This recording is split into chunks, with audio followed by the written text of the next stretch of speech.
दोस्तों जय हिंद, वंदे मातरम। स्वागत है आपका इस वीडियो में। और आज के इस वीडियो में हम फिर से कवर करने वाले हैं 10 इंपॉर्टेंट क्वेश्चंस जो कि अंग्रेजी व्याख्याता 2019 की परीक्षा में आए हुए हैं। अगर आपने इसका पार्ट 1 पार्ट 2 नहीं देखा है तो एक बार जरूर देख लीजिए, क्योंकि हम हर एक क्वेश्चंस को अच्छे से एनालिसिस करते हैं और समझते हैं क्वेश्चंस का लेवल, कि क्वेश्चंस का लेवल कैसा है, किस किस टॉपिक से क्वेश्चंस लिए हुए हैं। तो स्टार्ट करते हैं दोस्तों। ये क्वेश्चंस है 2019 की। तो हमारा फर्स्ट क्वेश्चन है, यानी कि ये 21th क्वेश्चन है, क्योंकि 20 क्वेश्चंस हमने ऑलरेडी किए हुए हैं। तो देखते हैं 21st question. Pick out the finite verb in the given sentences. यानी कि दिए हुए जो सेंटेंस है ना, उसमें से हमें किसको पिक आउट करना है, किसे निकालना है? फाइनाइट वर्ब को, है ना। They stood up to salute the unfurling national flag। ये सेंटेंस है। अब इसमें से हमें देखना है कि फाइनाइट वर्ब कौन सी है। तो दोस्तों सबसे पहले हम जान लेते हैं कि फाइनाइट वर्ब क्या होते हैं और नॉन फाइनाइट वर्ब क्या होते हैं। तो जो फाइनाइट वर्ब होते हैं ना, वो क्या होते हैं? फाइनाइट वर्ब ऐसे वर्ब होते हैं जो डिपेंड होते हैं सब्जेक्ट के टेंस के ऊपर डिपेंड होते हैं, सब्जेक्ट के पर्सन के ऊपर डिपेंड होते हैं और सब्जेक्ट के नंबर के अकॉर्डिंग। ठीक है, यानी फाइनाइट वर्ब ऐसे वर्ब होते हैं जो सब्जेक्ट के टेंस, पर्सन या फिर नंबर पे डिपेंड होते हैं, यानी उसके अकॉर्डिंग वो चेंज होते हैं। अगर हमने टेंस चेंज किया तो वो चेंज हो जाता है, पर्सन चेंज करे या नाउन चेंज करे तो इन तीनों में से किसी ना किसी में वो चेंज होता जाता है, तो उसे फाइनाइट वर्ब कहते हैं। नॉन फाइनाइट वर्ब क्या होते हैं? तो नॉन फाइनाइट वर्ब ऐसे वर्ब होते हैं जो इन सबसे परे होते हैं, यानी इसका खुद का कोई टेंस, पर्सन या नंबर नहीं होता, या उस पर ये डिपेंड नहीं होता। यानी नॉन फाइनाइट वर्ब जो है वो चेंज नहीं होते हैं। ठीक है, तो यहाँ पे फाइनाइट वर्ब क्या होगी? तो they stood up to salute. To salute जो है ना, ये नॉन फाइनाइट वर्ब है। ये अब जो नॉन फाइनाइट वर्ब है ना, ये भी डिवाइडेड है अलग अलग पार्ट में। तो एक होता है इन्फिनिटिव, होता है to infinitive, bare infinitive, infinitive होता है। एक होता है जेरेंड होता है, ठीक है, जेरेंड होता है। और एक होता है पार्टिसिपल। अब ये जो पार्टिसिपल है ना, ये फिर भी डिवाइडेड रहता है तीन अलग अलग पार्ट में। तो हम इसके बारे में आगे डिस्कशन करेंगे। आप चाहें तो इस वीडियो में अगर आप सर्च करेंगे finite verb and non finite verb bye mission mastery करके, तो मैंने पिछले जो है कुछ महीने पहले मैंने बनाए हुए थे, तो आपको इसी चैनल में भी ये जो वीडियो है आपको मिल जाएंगे। ठीक है, finite and non finite verb अगर आप सर्च करेंगे बाय चैनल का नाम लिख करके, तो ये आपको मिल जाएंगे, जिसमें मैंने एकदम डिटेल में समझाया हुआ है।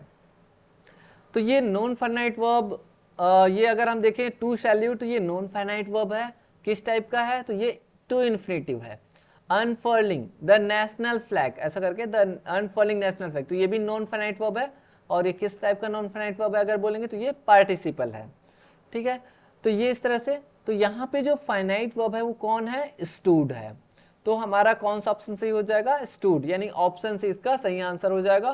तो ये सैल्यूट, अनफर्लिंग, यानी मैंने बता दिया, तो ऑप्शन सी इसका सही आंसर हो जाएगा, जो कि finite and non finite verb से रिलेटेड क्वेश्चन है। नेक्स्ट क्वेश्चन देखते हैं। नेक्स्ट क्वेश्चन क्या है? Cats catch mice and dogs catch mice. यहाँ पे देखिए अंडरलाइन जो वर्ड्स है, कैच माइस दो दो बार दिया हुआ है। हाँ, यहाँ पे करना क्या है, देखिए, choose the correct answer regarding ellipse of the underline portions in the above sentence. यहाँ पे करेक्ट आंसर हमें ये करना है, सेलेक्ट करना है जिसमें से एलिप्स ऑफ अंडरलाइन पोर्शन, ये जो अंडरलाइन पोर्शन है इसमें से हम किसको एलिप्स कर सकते हैं, किसको हम जो है विलुप्त कर सकते हैं। ठीक है, तो यहाँ पे देखिए दोनों चीजें सेम सेम दिए हुए, तो इसको हम एक बार लिख सकते हैं। तो यहाँ पे देखिए कैट्स एंड डॉग्स कैच माइस, यानी कैट और डॉग जो बिल्लियां हैं और कुत्ते हैं, दोनों क्या करते हैं? माइस यानी चूहे को पकड़ते हैं। माउस का प्लूरल फॉर्म होता है माइस। तो यहाँ पे ये वाला फर्स्ट वाला ना, ये एलिप्स हो जाएगा, इसको एलिप्स कर लीजिए और इसको आप पढ़िए कैट्स एंड डॉग्स कैच माइस। तो इस तरह से ये हमारा करेक्ट सेंटेंस हो जाएगा, यानी कि एलिप्स किसको करेंगे हम? ओनली फर्स्ट को, यानी ऑप्शन इसका सही आंसर है। ओनली फर्स्ट को हम विलुप्त करेंगे, तो ये जो है एक सेंटेंस बन जाएगा और इस तरह से करेक्ट सेंटेंस हो जाएगा। ठीक है, तो ये एक एलिप्स वाला सेंटेंसेस आते ही है, तो इसको आप देख लीजिए। नेक्स्ट देखिए, insert a suitable preposition from the given options to complete the following sentence. यहाँ पे देखिए प्रीपोजिशन से रिलेटेड क्वेश्चन है। यहाँ पे आप प्रीपोजिशन आप पढ़ेंगे, प्रीपोजिशन या प्रीपोजिशन, तो आप समझेंगे कि इसका यूज कैसे करना है, on, at, by, to, with, for, है ना। तो इससे भी रिलेटेड हमने क्वेश्चंस जो है वीडियो बनाए हुए हैं, आप चाहे तो देख सकते हैं। यहाँ पे देखिए, he became personal assistant, he became personal assistant blank the managing director, यानी कि यहाँ पे बोला जा रहा है कि वो मैनेजिंग डायरेक्टर का पर्सनल असिस्टेंट यानी निजी सहायक बना। तो यहाँ पे बाय तो आएगा ही नहीं, क्योंकि बाय का यूज हम नहीं करेंगे, के द्वारा के सेंस में नहीं होगा। टू सही हो जाएगा, नहीं ऑप्शन भी इसका सही होगा। विथ यानी साथ में हो जाएगा, मैनेजिंग डायरेक्टर के साथ ऐसा नहीं बोलेंगे, है ना। फॉर यानी के लिए हो जाएगा। तो यहाँ पे टू ज्यादा जो है अप्रोप्रिएट है। तो यहाँ पे आप बोलोगे कि वो जो है, वह जो व्यक्ति है वो मैनेजिंग डायरेक्टर का पर्सनल असिस्टेंट बना। तो यहाँ पे टू जो है ज्यादा अप्रोप्रिएट है।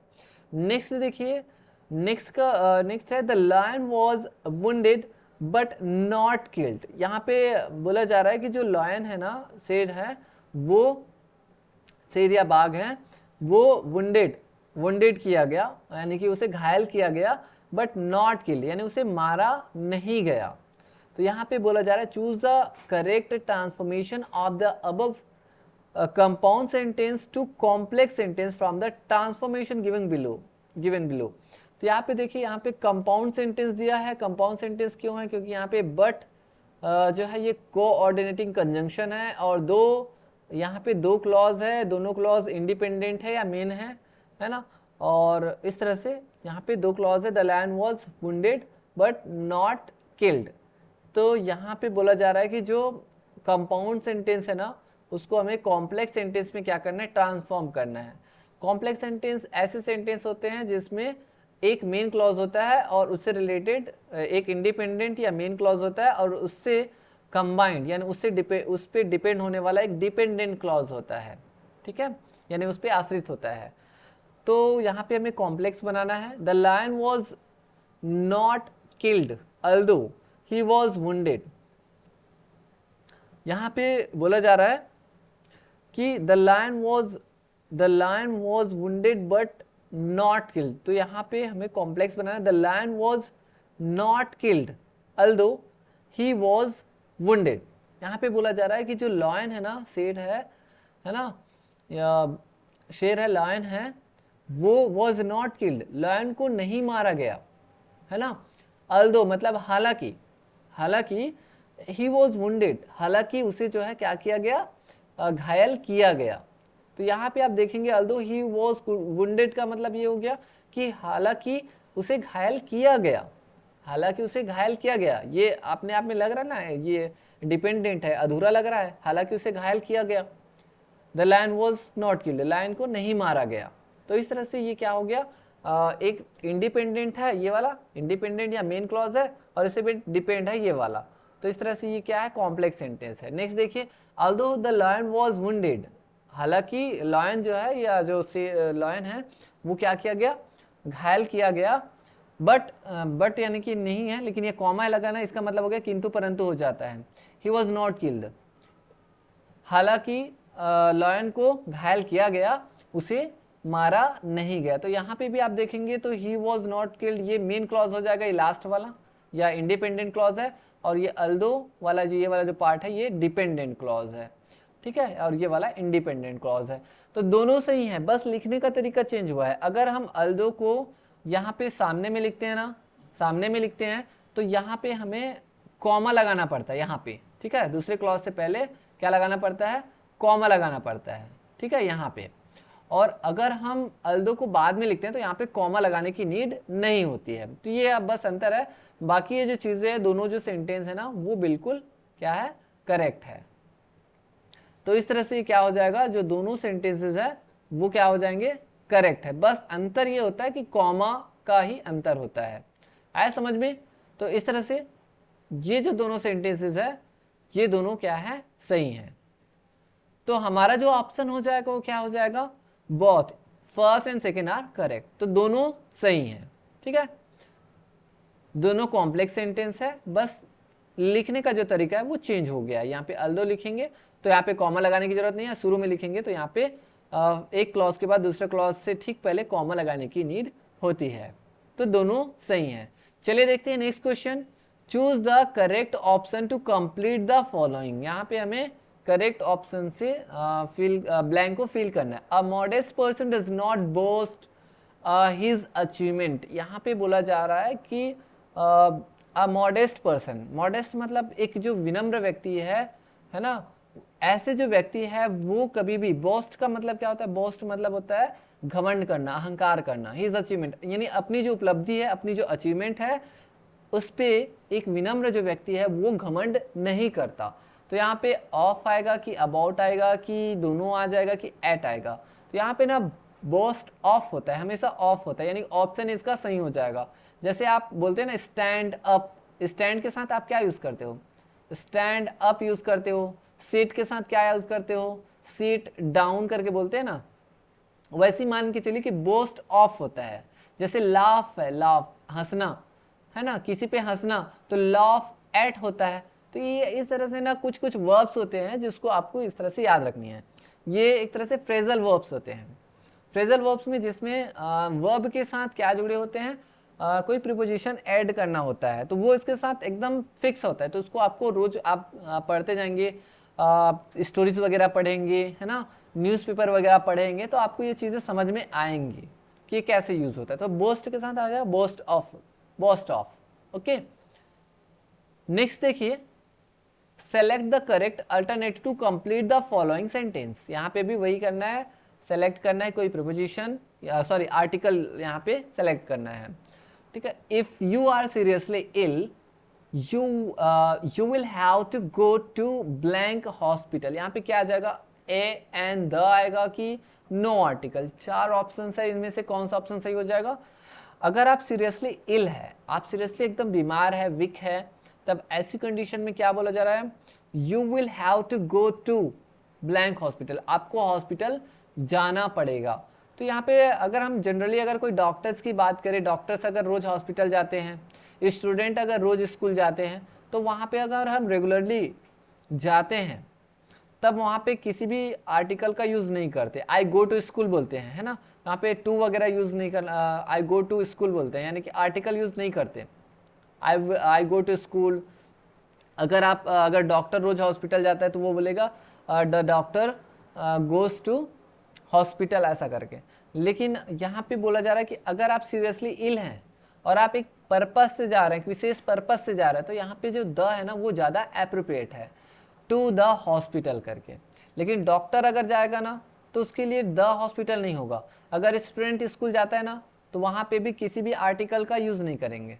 ठीक है, अगर आप बिस्तर पे रोज जाते हैं, यू गो टू बेड, तो द बेड, अ बेड ऐसा नहीं बोलोगे, क्योंकि आप सोने का प्रोसेस रोज करते हैं। लेकिन आप यहाँ पे अगर आप सीरियसली इल हैं तो ऐसी कंडीशन में आपको यहाँ पे स्पेसिफाई किया जा रहा है कि आप विशेष पर्पस से आप हॉस्पिटल जाओ, यानी आपको जाना पड़ेगा। तो इसलिए यहाँ पे द यहाँ पे यूज हुआ है। आ रहा है ना समझ में।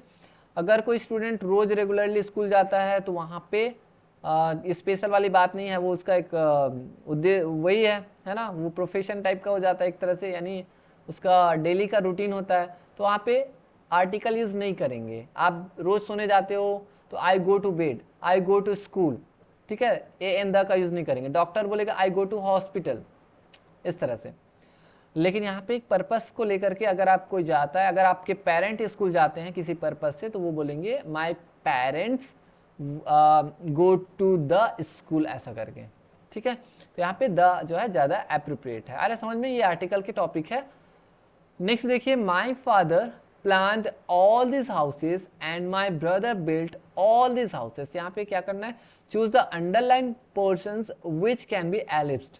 इसमें से कौन सा पोर्शन है जो एलिप्स किया जा सकता है, यानी कि विलोपित किया जा सकता है, बताइए। माई father planned all these houses and my brother built all these houses. दो बार आया तो उसको हम क्या करेंगे, एक बार लिखेंगे, एक को एलिप्स कर देंगे, एक को विलोपित कर देंगे। तो इसको मैंने विलोपित किया। अब इसको रीड करके देखिए, my father planned and my brother built all these houses. इस तरह से फर्स्ट वाला ही क्या हो जाएगा, एलिप्स हो जाएगा, और सेकंड जो है एलिप्स नहीं होगा। यानी मेरे पापा ने प्लानिंग किया प्लान किया, योजना बनाई एंड मेरे भाई ने ये सारे जो घर है उसको बनाया। नेक्स्ट क्वेश्चन देखिए, नेक्स्ट क्वेश्चन क्या है? नेक्स्ट क्वेश्चन है if you study hard you will pass the examination. यहाँ पे बोला जा रहा है कि अगर आप अच्छे से पढ़ाई करोगे, अगर आप कठिन पढ़ाई करोगे तब आप एग्जामिनेशन को पास करोगे। ये एक कंडीशनल सेंटेंस है। किस टाइप का कंडीशनल सेंटेंस है? टाइप 1, जिसमें फर्स्ट जो पार्ट होता है वो प्रेजेंट सिंपल या प्रेजेंट इंडेफिनिट टेंस में होता है और सेकंड जो होता है वो फ्यूचर सिंपल या फ्यूचर इंडेफिनिट टेंस में होता है। अगर आप ऐसा करोगे तो ऐसा हो जाएगा, इस सेंस में ये यूज होता है। इफ यानी कि ये जो हिंदी में अगर हम देखेंगे तो ये प्रेजेंट और ये फ्यूचर का कॉम्बिनेशन होता है इंग्लिश में, है ना, लेकिन हिंदी में ये दोनों को फ्यूचर में आप बोलते हैं। अगर आप हार्ड वर्क करोगे, अगर आप अच्छे से पढ़ाई करोगे, कठिन पढ़ाई करोगे तो आप पास हो जाओगे, ऐसा। Which of the following alternative express the above sentence in rejected condition? इसमें से बोला जा रहा है कि इसमें से कौन सा ऑप्शन है जो इस सेंटेंस को रिजेक्टेड कंडीशन में एक्सप्रेस करता है। ठीक है, तो फर्स्ट पढ़ते हैं, if you studied hard you would pass the examination. यानी कि यहाँ पे कल्पना वाली बात हो रही है, यानी कि कंडीशनल सेंटेंस टाइप 2। इसमें बोला जा रहा है कि अगर आप हार्ड वर्क किए, अगर आप हार्ड वर्क करते तो आप जो है ना पास हो जाते। इस सेंस में एक इमेजिनेशन को शो कर रहा है कि अगर आप ऐसा करते तो ऐसा हो जाता, ऐसा होता, ऐसा करके।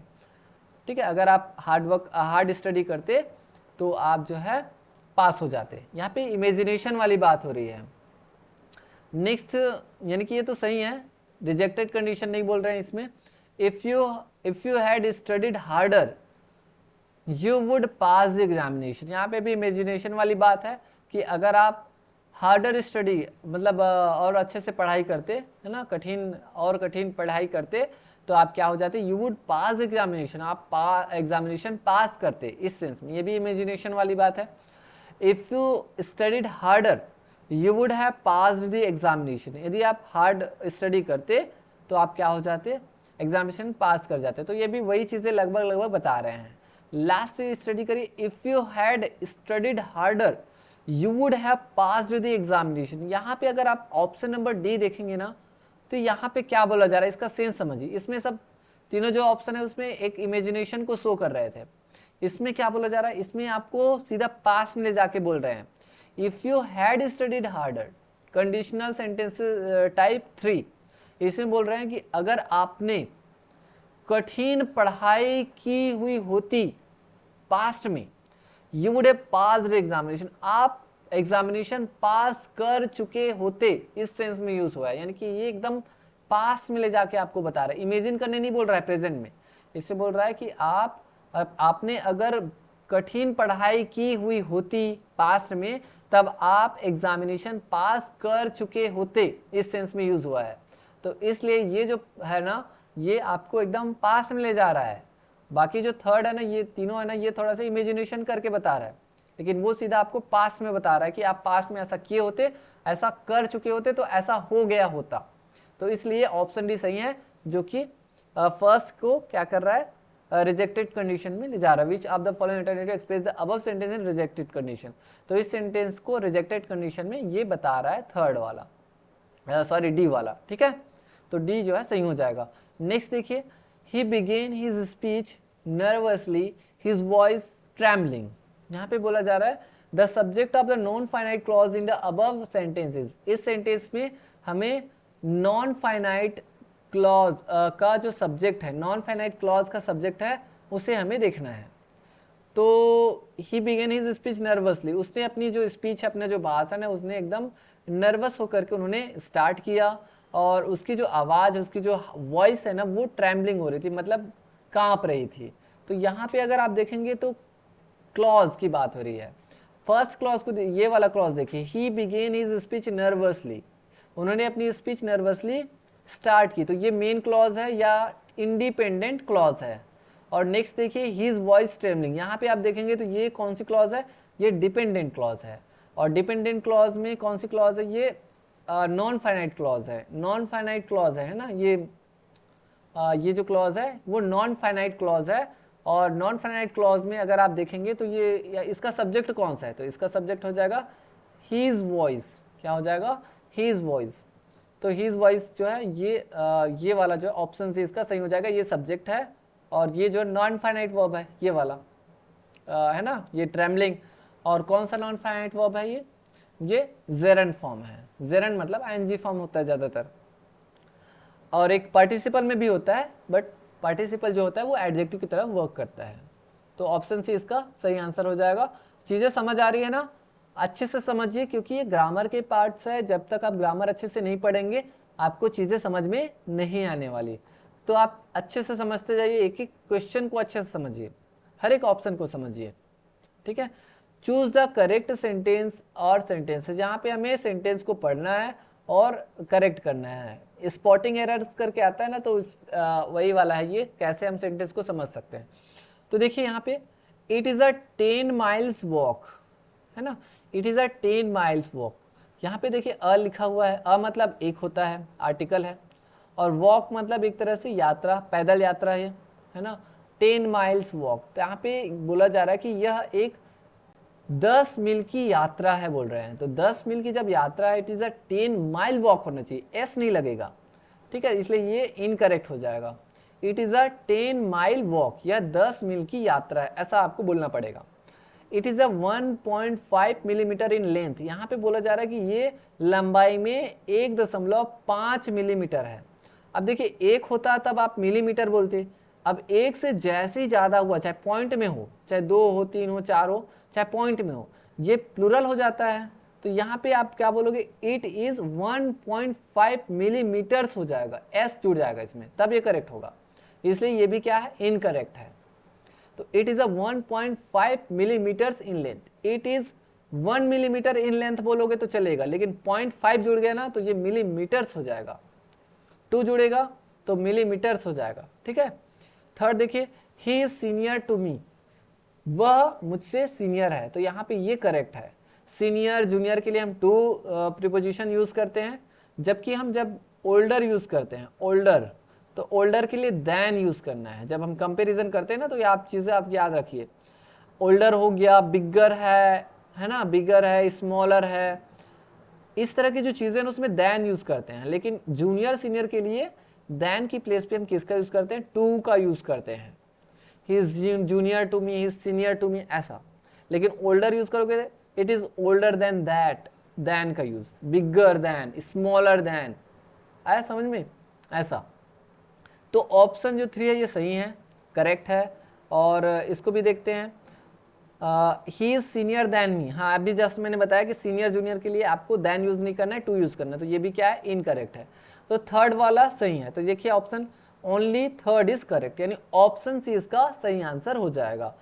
तो इस तरह से दोस्तों आज हमने 10 इंपॉर्टेंट ग्रामर के क्वेश्चंस कंप्लीट कर लिए हैं, और हर एक चीज़ों को हमने एकदम डिटेल में समझा है। आई होप दोस्तों कि आप पूरे तन मन धन से भिड़ गए हैं अंग्रेजी व्याख्याता की तैयारी के लिए, और अच्छे से आप मेरे साथ तैयारी करते जा ही रहे हैं। तो मिलेंगे दोस्तों नेक्स्ट वीडियो लेक्चर में, तब तक के लिए आप प्रैक्टिस करते रहिए, तैयारी करते रहिए। मिलेंगे नेक्स्ट पार्ट में। Till then, thank you.